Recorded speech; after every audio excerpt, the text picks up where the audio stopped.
Assalamualaikum warahmatullahi wabarakatuh. Kami dari kelompok 9. Perkenalkan, nama saya Winda Marianti dan rekan saya NPM 717.7.10331. Di sini kami akan mempresentasikan materi mengenai mata manusia dan mata serangga. Oke, selamat menyaksikan video dari kami. Untuk materi yang pertama, kita akan membahas mengenai mata manusia. Mata merupakan salah satu organ yang memiliki fungsi sangat penting bagi kita. Mata dibentuk untuk menerima rangsangan berkas-berkas cahaya pada retina. Lalu dengan perantaraan serabut-serabut nervus opticus yang kemudian mengalihkan rangsangan ini ke pusat penglihatan pada otak bagian hipotalamus untuk diterjemahkan. Anatomi mata dikelompokkan menjadi dua bagian, yaitu adnexa mata dan bola mata. Yang pertama, kita akan membahas mengenai adnexa mata. Adnexa mata merupakan jaringan bagian pelindung mata yang terdiri dari beberapa bagian, seperti kelopak mata. Kelopak mata terdiri dari jaringan fibrosa yang ditutupi kulit dan dibatasi oleh membran mukosa. Pada kelopak mata terdapat otot-otot orbicularis di mana otot polos ini dipersarafi oleh sistem saraf simpatis. Tepi kelopak mata merupakan sambungan mukotan. Sambungan ini mengandung muara kelenjar minyak meibum yang terletak di lempeng tarsal. Bagian medial pada kelopak mata atas dan bawah membentuk bagian awal sistem drainase lakrimal, membentuk kanalikulus komunis sebelum memasuki sakus lacrimalis. Kita akan membahas mengenai bola mata. Jadi bola mata ini terdiri dari beberapa bagian, yaitu kornea, sklera, bilik mata depan, lensa, badan kaca, retina, dan saraf optik. Kornea ini bekerja sebagai jendela bening yang dapat melindungi struktur halus yang berada di belakangnya serta membantu memfokuskan bayangan pada retina. Yang kedua yaitu sklera. Sklera ini merupakan lapisan berwarna putih di bawah konjungtiva serta merupakan bagian yang konsistensi yang relatif lebih keras untuk membentuk bola mata. Yang ketiga yaitu bilik mata depan. Bilik mata depan merupakan rongga yang berisi cairan untuk memudahkan iris bergerak. Bagian yang keempat yaitu lensa. Lensa adalah suatu struktur biologis yang transparan dan cekung yang mempunyai sudut kecekungan terbesar berada pada sisi depan. Organ fokus utama yang membiaskan berkas-berkas cahaya yang terpantul dari benda-benda yang dilihat sehingga menjadi bayangan yang jelas pada retina adalah lensa, yaitu badan kaca atau vitreous. Badan kaca merupakan bagian terbesar yang mengisi bola mata. Selanjutnya yaitu retina. Retina adalah mekanisme persarafan untuk penglihatan. Cahaya yang masuk melalui kornea akan diteruskan ke pupil yang lebarnya diatur oleh iris. Setelah melalui pupil, maka cahaya itu akan dibiaskan oleh lensa. Dan kemudian, lensa akan berakomodasi untuk memfokuskan cahaya ke retina melalui badan vitreous. Bayangan atau cahaya yang ditangkap oleh retina adalah terbalik, nyata, diperkecil, kemudian oleh sel-sel batang dan sel-sel kerucut meneruskan sinyal cahaya melalui saraf optik. Dan yang terakhir yaitu saraf optik. Saraf optik atau dikenal juga dengan nervus opticus kemudian meneruskan sinyal yang diperoleh menuju ke hipofisa posterior melalui serangkaian proses yang panjang. Setelah sampai di hipofisa tersebut, maka akhirnya sinyal yang berupa bayangan seperti yang terlihat di retina akan dibalikkan sehingga objek yang terlihat sesuai dengan aslinya.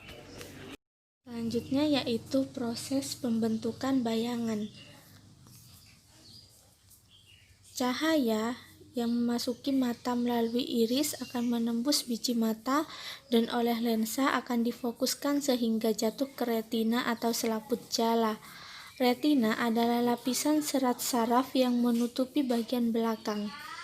Retina mengandung struktur indera cahaya yang sangat halus disebut batang dan kerucut dan akan memancarkan informasi yang diterima saraf optik dan dikirim ke otak.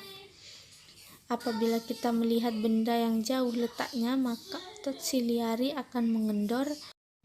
Jadi bisa kita amati pada gambar tersebut, benda yang tingginya Y terletak pada jarak S1, maka tampak kecil karena bayangan yang terbentuk di retina kecil dengan tinggi bayangan Y aksen. Bayangan yang ditangkap di retina adalah nyata, terbalik dan diperkecil. Nah, di sini otak kita lah yang akan menerjemahkan sehingga kalau kita melihat suatu benda, maka kita dapat melihat seolah-olah bayangan tegak dan tidak terbalik. Selanjutnya kita akan membahas mengenai kelainan pada mata. Penyakit mata seperti kelainan-kelainan refraksi akan sangat membatasi fungsi-fungsi pada mata. Kelainan refraksi ini adalah kelainan pada mata yang paling umum. Kelainan tersebut terjadi apabila mata tidak mampu memfokuskan bayangan dengan jelas, sehingga penglihatan menjadi kabur.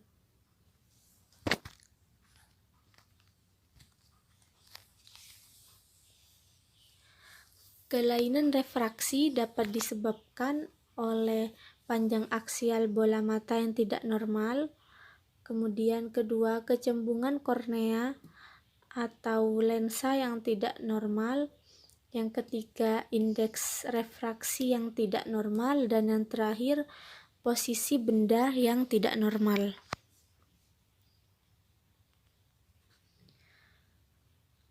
Jadi kelainan refraksi ini ada 4, yaitu miopia, hipermetropia, astigmatisme, dan presbiopia. Pertama yaitu miopia.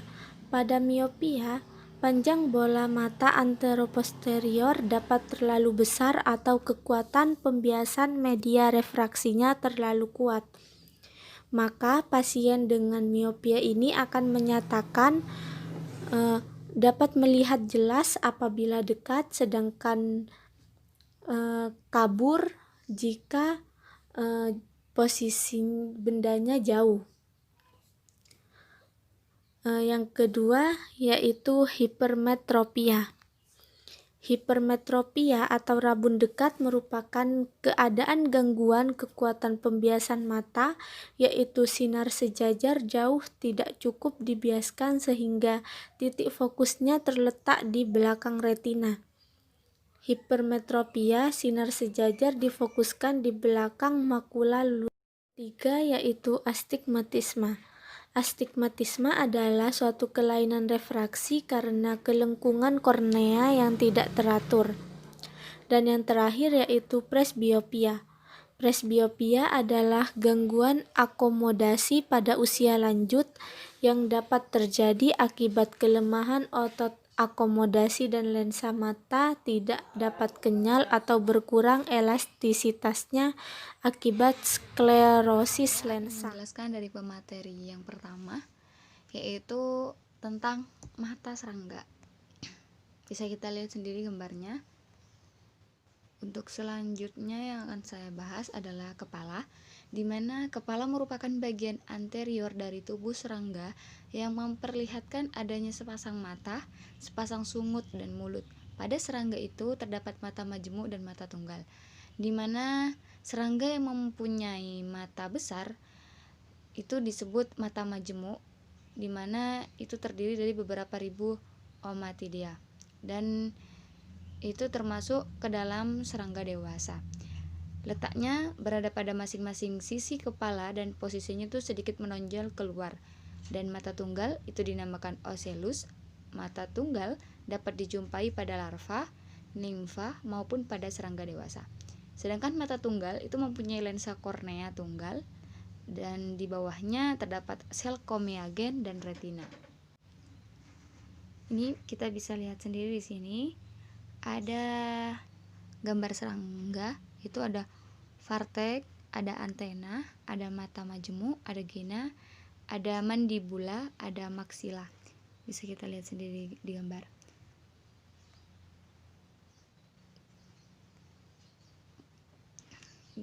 Untuk tubuh serangga, yaitu bagiannya ada kepala, ada toraks, ada abdomen. Kita bisa lihat di sini, saya mengambil contoh gambar pada serangga belalang. Ini ada kepala, sudah jelas di situ. Ada toraks, di mana toraks itu dari leher sampai ke punggung. Terus abdomen dari punggung sampai ke bawah itu ocellus, yang di sampingnya mata majemuk, itu mata majemuk yang besar, bisa dilihat sendiri.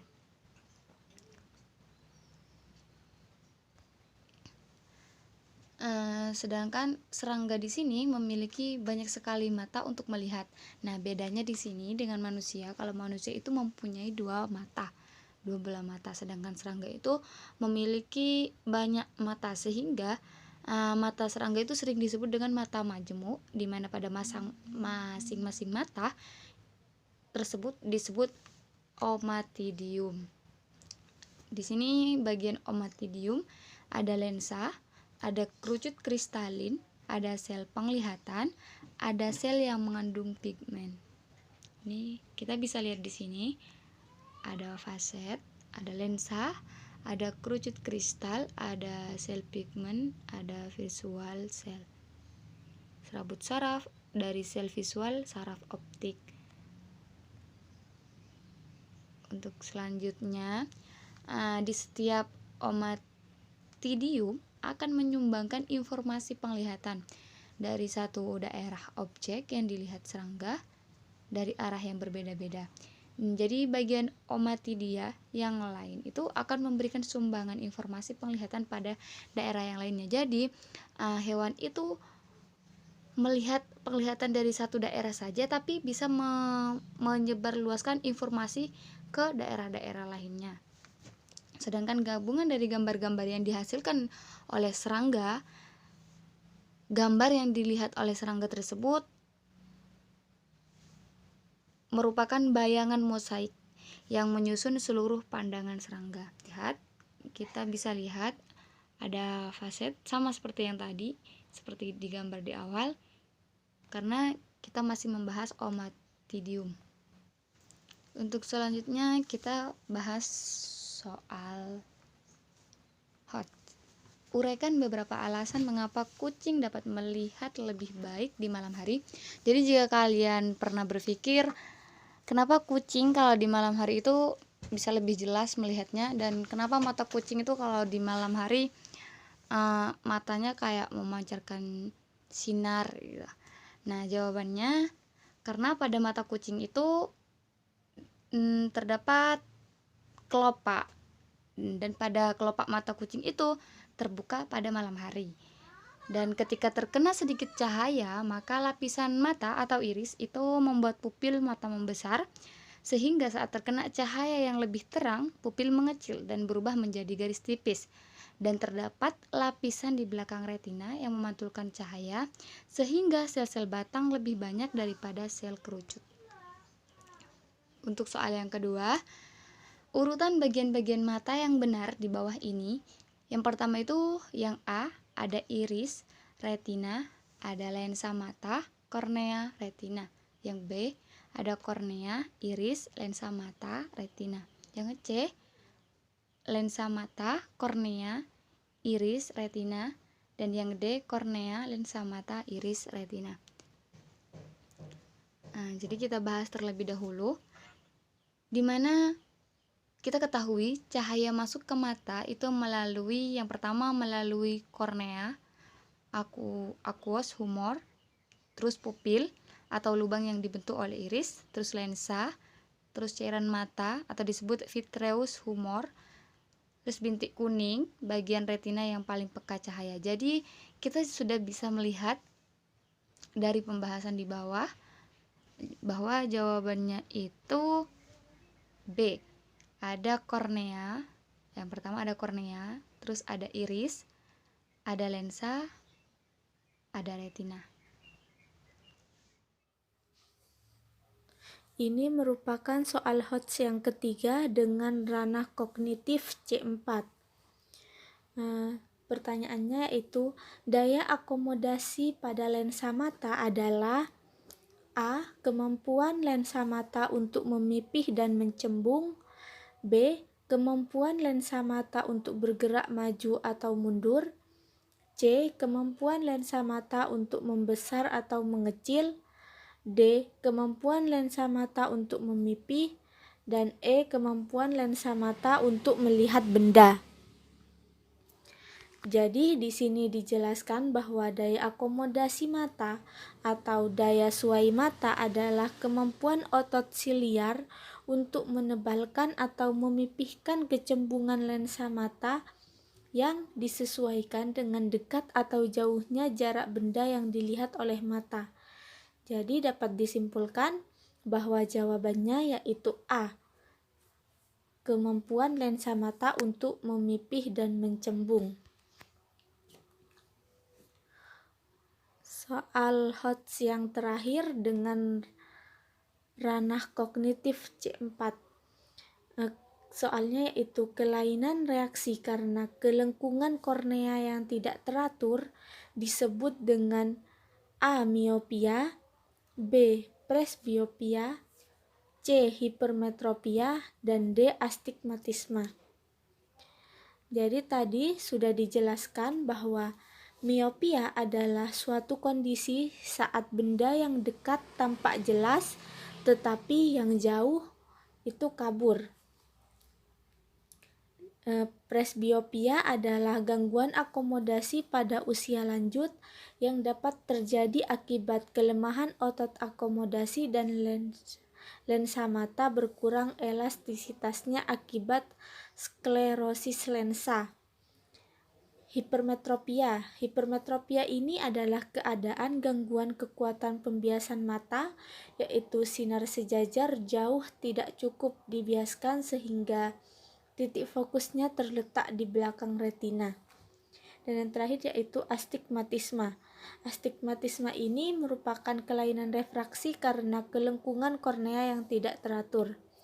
Jadi dapat disimpulkan jawaban dari soal terakhir yaitu D. Astigmatisme. Pembelajaran dari kami, kurang lebihnya mohon maaf. Wassalamualaikum warahmatullahi wabarakatuh.